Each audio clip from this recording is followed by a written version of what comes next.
Say, can you see by the dawn's early light what so proudly we hailed at the twilight's last gleaming, whose broad stripes and bright stars through the perilous fight o'er the ramparts we watched were so gallantly streaming, and the rocket's red flares of bombs bursting in air gave proof through the night that our flag was still there. Oh, say does that star-spangled banner yet wave o'er the land of the free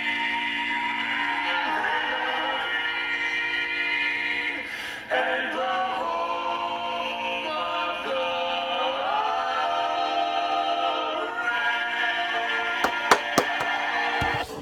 All right, welcome to your first episode of Commissioner's Corner. I'm your host and Commissioner Jarrett Lewis. Today we'll be going over some draft recap and Week 1 matchups and my personal picks for those Week 1 matchups.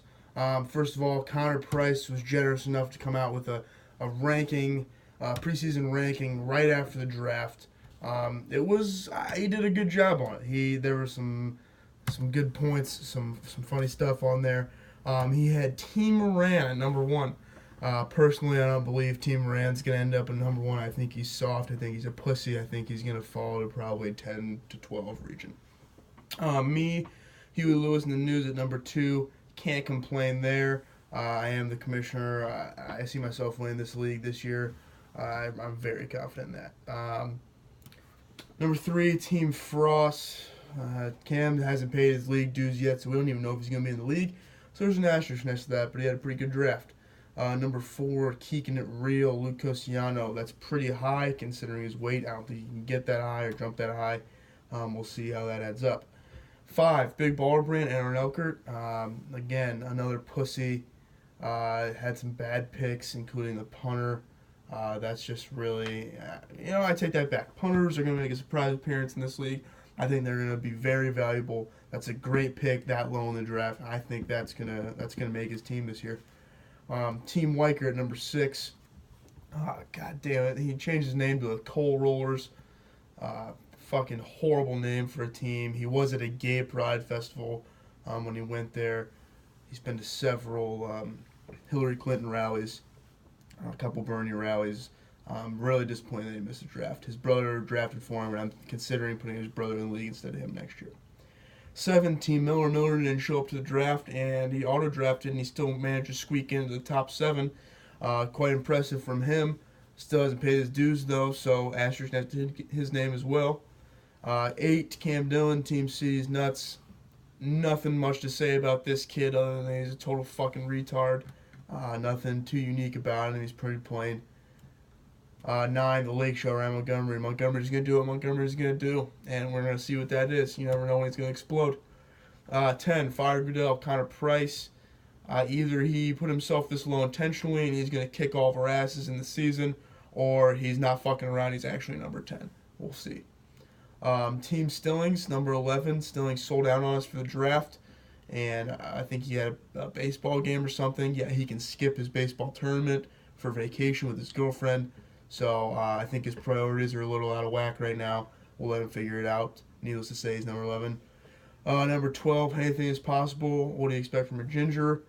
13, Ryan Pacer Buds. He's got a bad haircut. No wonder he's at 13, as Connor alluded to in these rankings. And number 14, Orenthal didn't do it.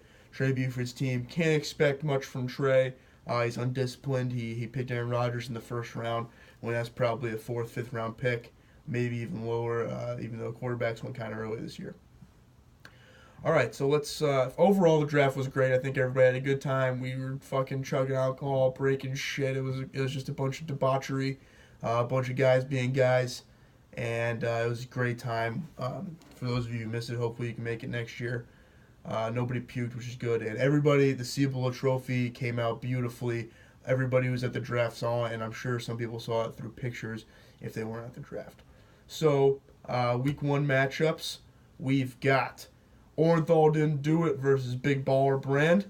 I'm going to take Big Baller Brand in that specific game. Trey's awful. I don't see him do much.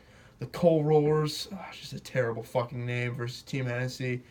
I'm going to take the Coal Rollers as much as I don't want to. I hate that name so much. Team Moran versus Team Miller. This is my marquee matchup of the week. I've got Team Moran squeaking out a close win over Team Miller. 1 versus 7. That's my matchup of the week, though.